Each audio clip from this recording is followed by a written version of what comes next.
Ouais, hey, salut tout le monde, bienvenue sur une nouvelle vidéo de Heroes of the Storm sur une map que je ne supporte pas, mais on est en partie rapide, donc on a une compo qui est assez raisonnable, je trouve, surtout comparé à la leur. On part en full group, comme vous voyez maintenant, je crois qu'on n'est pas tous en vocal, donc il va peut-être y avoir un petit peu d'écrit. On est sur Vala et on est contre 3 mages. On va donc, on pourra probablement partir Flèche Vorace, j'imagine. Sachant qu'a priori on va solo, ouais on va solo, on va partir Flèche Vorace. Voilà, donc avec un super skin de Noël, ça tombe bien, on est en plein été, super. Et hop là, le chasseur de monstres, histoire de réduire le coup de mana. Donc en termes de sort, vous avez le niveau 1, la Flèche Vorace, vous allez en entendre parler pendant le build, vous avez compris, on va partir sur ça. En deuxième, un AOE, ou une AOE, bonne question. Bon, on va s'en servir pour des push, mais honnêtement, ça va être histoire 2. Et le troisième, on a un petit salto, un espèce de dash en fait, qui va permettre soit de chase, soit de s'échapper. Sachant que le perso, hop là, il y a la place là de fight les gars. Le perso, la particularité, vous voyez donc à gauche, à chaque auto-attaque, vous pouvez en fait augmenter votre vitesse d'auto-attaque, puisque vous avez un système de N. Bah pour tous les fans de Diablo, de toute façon, c'est le chasseur de démons. Hein. Ah, je pense qu'on aurait pu chase là, tiens. Bon, on commence respectueux de l'adversaire, écoutez. C'est très bien. Allez, on a Kel'Thas en face, on a Tassadar, on a Liming. Donc on est plutôt bien en termes de solo. Allez, ça commence tranquillement. Alors c'est un petit peu dommage parce qu'on va perdre la wave au bot. Je pense qu'on décale un petit peu trop tard, mais on voit qu'en face c'est encore pire parce qu'apparemment personne ne veut décaler. Donc ils perdent celle du bot et ils ont perdu une partie du top. Allez, bah on prend le Tassadar. Oh putain, on prend l'agro aussi. On récupère Tassadar, donc ça devrait se faire malgré le rework. C'est pas spécialement un bon solo. Sachant qu'en plus avec Vala on est relativement tranquille. Qu'est-ce qu'il fait? Ok, bah Tassadar optimiste manifestement. Merde, on va prendre quelques coups de la tour. Bon, tant pis. Voilà, super. Bon, Tassadar qui s'est un petit peu surestimé, j'imagine. Allez, du coup, il y a Garrosh Kel'Thas. Ouais, bon, on peut y aller. Il n'y a personne au top. Après, on est niveau 3, donc ça va revenir rapidement. De toute façon, on le voit. Il reste déjà quelques secondes. Là où Paul dépush. Et la quête. Donc, la quête qui est importante sur la Flèche Vorace, qui est pas très compliquée. Si jamais vous ne connaissez pas, donc il faut tout simplement en fait avec votre Flèche Vorace que la première cible touchée soit un héros adverse. Donc il faut éviter qu'il y ait un rebond, il faut éviter... Vous voyez là par exemple ça tape le portail et après ça tape le héros, donc ça ne compte pas. Et quand vous avez fini la quête, ça permet que la Flèche Vorace touche plus souvent en fait. Enfin ça... C'est un peu compliqué à expliquer, elle va taper, elle va zigzaguer. Oups. Elle va zigzaguer en fait de cible en cible, un petit peu à la manière des éclairs de Thrall là. Bah, ça permet tout simplement de toucher plus de cibles. Et on n'engage pas trop, on sait qu'il y a Régard. Voilà, là ça a touché. On est à 1 sur 20. On va stacker tranquillement. On aimerait bien récupérer la nuke. Le problème c'est que je sais pas où est Régard. Bon, on esquive tout simplement le sort de Tassadar. Ah putain, on essaie de le récupérer. Là on sait qu'il va qu'on teste. Oh putain, cette portée. J'avais zappé que Tassadar, il avait autant de portée finalement. Allez, il essaie de voir si on n'est pas dans le bush. C'est un non. Celui-là, il touche pas. Putain, il y a la tour qui est pénible là. On n'arrive pas à le gratter, on sait qu'il est là. Putain, s'il avance, on pourrait se le choper. On va récupérer la wave. On va gratter le niveau 7. Le niveau 7 qui est... Oh tiens, qui est costaud. Alors là, on va peut-être... Ouais, on va essayer de le bait. On va faire comme si on avait back. Ouais, ça passe. Super.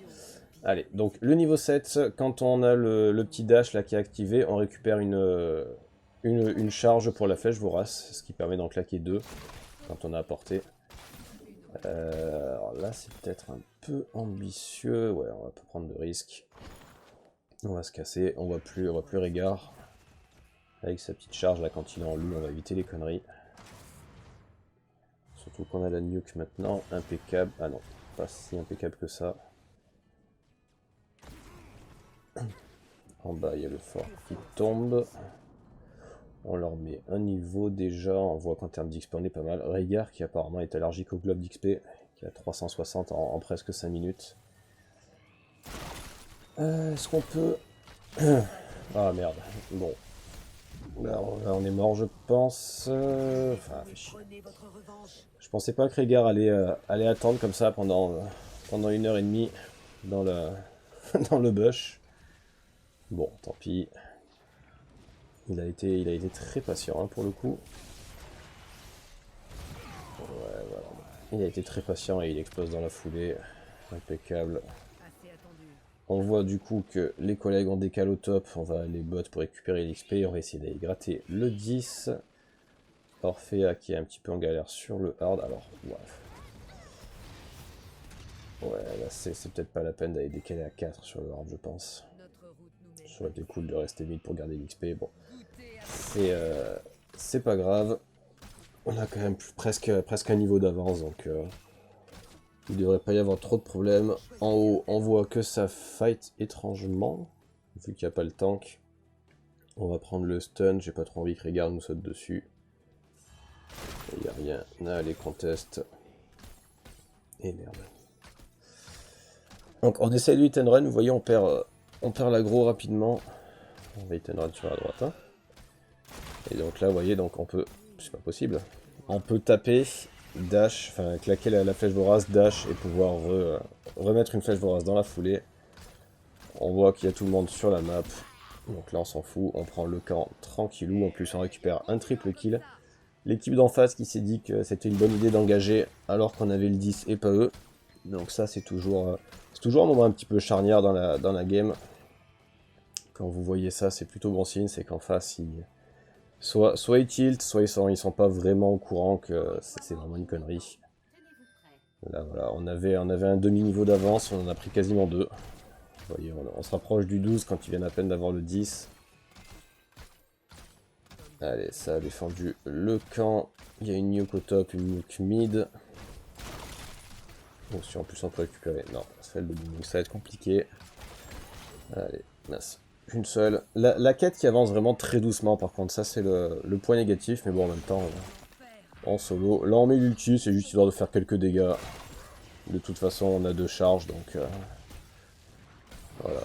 La deuxième peut partir tranquille. Oh là. Oh là, oh là. Petit emballage de la part de Kira. Bon. C'est pas grave, on reste bon. Ah, par contre, si on a peut-être perdu la nuke sur ce move, ça c'est dommage. Aïe, ouais. Ah, j'ai grid encore, j'ai voulu essayer de garder la wave pour nous, pour essayer de défendre la nuke. Malheureusement, ouais, là, Tassadar, Liming, Kel'Thas, c'était ambitieux. Oh là, la pyro en plus qui part. Là, ça va faire mal, hein. Le trou noir de Tassadar, la pyro de Kel'Thas, plus la désintégration de Liming, ça va vraiment piquer. Après bot, on a récupéré le easy chez nous, donc ça se fait. Oui, il va être compliqué à défendre celui-là. On essaye de gagner du temps, ça fait plaisir. Voilà. C'est le niveau 13 qui fait aussi énormément de bien. La flèche vorace, donc vous vous soignez. Oh, chop, hop, ça se fait, je suis désolé pour l'usel.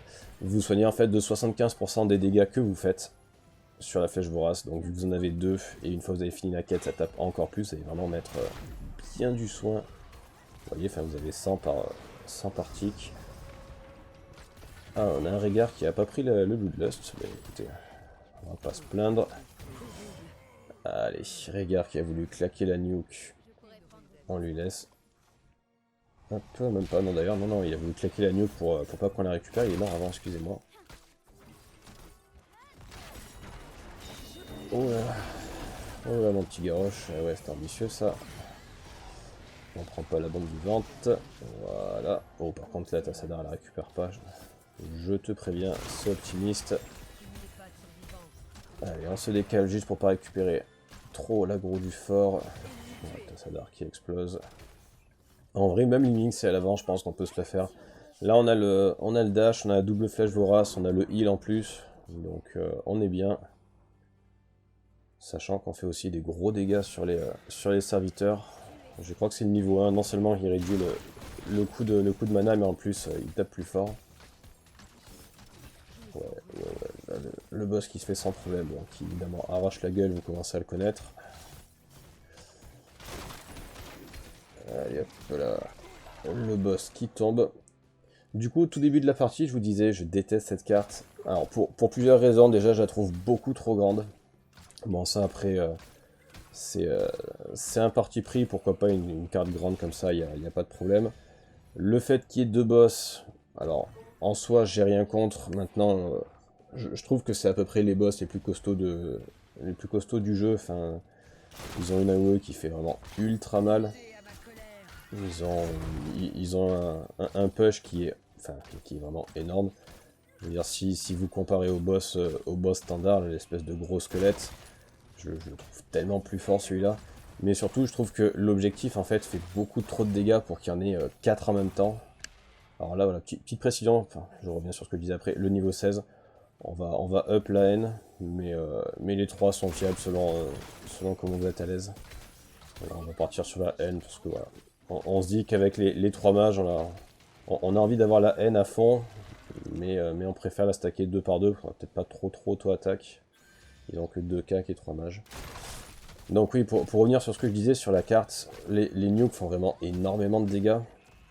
Et autant s'il n'y en avait qu'une, voire deux, on est dans la merde, s'il n'y en avait qu'une, voire deux, j'ai rien contre.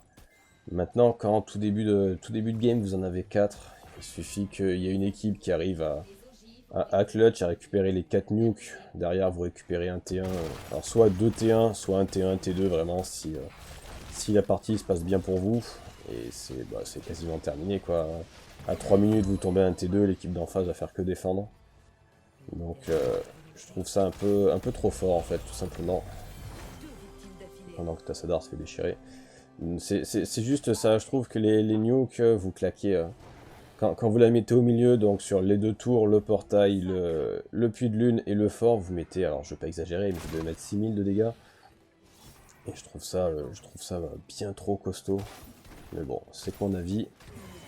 Hop là, merci Régard. On va laisser la nuke. Voilà, c'est juste pour ça. C'est petite parenthèse, ça n'a rien à voir avec Vala, mais c'est pour ça que j'aime pas du tout cette map. Parce que je trouve que, alors, dans un sens ou dans l'autre, hein, vous pouvez être devant. Alors là, on a fait de la merde. Vous pouvez être devant et throw en laissant 4 nukes à l'équipe adverse. Et à l'inverse, vous pouvez en fait être derrière du début à la fin de la partie et jamais pouvoir faire quoi que ce soit. Il suffit que sur un objectif, ils récupèrent 2 nukes, l'objectif d'après, ils en récupèrent encore 3 ou 4, ils vous en prient 3 forts pratiquement, et vous n'allez pas pouvoir faire grand chose. Hop, pas cosplay en personne, aucune idée de ce que c'est. Vous avez des petits easter eggs comme ça, alors j'en ai aucune idée d'où ça sort. Sur la map du dragon aussi, vous avez, je sais plus comment il s'appelle, vous en avez un comme ça, le roi quelque chose il me semble. Mais là voilà, là vous n'avez pas cosplay, pourquoi pas. Ouah, ça fait 3 fois qu'on arrive à esquiver la pyro de Keltas. Le jour où elle tombe, ça va faire mal. Allez, est-ce qu'on peut décaler sur les Ming? Ouais. On a essayé de se placer un petit peu plus à droite en espérant que Régard saute pour l'aider. Ça n'a pas été le cas. Bon, on récupère. On a eu les 3 T1, les T2 d'en bas qui tirent quand même sévèrement la gueule. Et voilà. Autant Vala qui peut faire énormément de dégâts sur des tanks, si vous parlez par exemple auto-attaque avec le Manticore. Alors là, avec le build Flèche Vorace, vous allez vous déchirer en termes de mana. Mais, hop, toujours, là, je vous disais, le papa cosplay, c'est le seul qui a un bon. Magnifique armure. Vous allez vous déchirer en termes de mana, parce que vous allez vraiment vomir vos sorts. Tic, rancœur, carquois. On va prendre le carquois pour attaquer d'un petit peu plus loin, on va essayer de chase. Mais donc voilà, à partir du moment où vous n'avez pas trop peur de back pour votre mana, vous faites énormément de dégâts. Bon, vous voyez les camps. Bon, en plus, c'est le easy, donc en soi, il n'y a pas de difficulté. Et là, encore une fois, tout comme on a forcé au niveau 10. Niveau 10, donc on a forcé la fight. Oula, on fait large. On a forcé la fight niveau 10 parce que eux avaient pas encore l'ulti. Bah là, on va forcer la fight niveau 20. On a récupéré le T2. Oh, Keltas qui a pris le truc qui explose 2 fois. Allez, pourquoi pas. Et voilà, là, typiquement, Keltas, s'il avance, on l'explose. Hein. Même s'il y a Tassadar, vous voyez. Voilà, ça donne ça. Vraiment le build qui fait énormément de dégâts. Allez, le regard qui part avec. Là pour le coup en face ils sont obligés de défendre, hein, ils vont pas laisser les T2 exploser. Mais voilà, ils sont loin d'avoir le 20. Et vous voyez là c'est ce que je disais tout à l'heure. Enfin, ok on est devant parce que bah, ils sont en PLS chez eux, hein, faut dire ce qui est. Mais là vous prenez 4 nukes, vous tombez les 2 T2 avec ça quoi. Donc je sais que l'objectif des objectifs justement, sans mauvais jeu de mots, c'est de faire en sorte de ne pas pouvoir rester campé dans la base et de tenir éternellement. Mais putain, ce qu'on met au fort quoi. C'est vraiment ultra costaud. Et encore une fois, je pense que si y en avait une ou deux grands maximum, ça ferait déjà suffisamment de dégâts. Là vous en avez 4 quoi. Mais bon. C'est un avis perso. D'ailleurs, n'hésitez pas dans les commentaires à me dire ce que vous en pensez. C'est peut-être moi après qui fait un blocage dessus, mais je sais que c'est mon gros problème vraiment sur cette map. Allez, là on poke un petit peu. De toute façon, on les occupe le temps que les collègues fassent le boss. Magnifique totem. Rigard aussi qui est dans l'humeur Noël. Tassadar qui manifestement reste optimiste. Voilà. Là, Garrosh il faut partir. Tassadar qui a explosé. Garrosh qui apparemment a pas trop notion. Bah là, ok. Allez, Garrosh qui tombe avec. Oh là, il y a Régard qui est prenable. Bon, de toute façon, on va l'avoir avec la roulade. On va attendre qu'il soit en ligne droite. Voilà. Allez, bon, alors là, à mon avis, ça sent la fin. On a pris le tank, on a pris le heal. On a pris Tassadar. Bon, ça, c'est histoire de... On est sur de la partie rapide, donc pour le coup, sans critiquer ceux d'en face, hein, ils ont fait ce qu'ils ont pu, ils ont triple mage en compo, donc c'est pas forcément ce qu'il y avait de mieux. Mais typiquement, Keltas qui part choc de flamme au lieu de bombe vivante, je suis pas persuadé. Bon, ce qu'on ne pas vrai. Enfin bref. Bon voilà du coup pour un des builds de Vala, je pense que c'est le plus simple à mon avis à prendre en main. Comme d'habitude, vous connaissez le principe de la chaîne. N'hésitez pas, si vous avez des questions, si vous avez des remarques, et que ce soit pour le perso ou pour la map, honnêtement, ça m'intéresse. Je vous dis à très bientôt, merci de m'avoir suivi. Petit MVP qui fait plaisir. A plus, ciao ciao.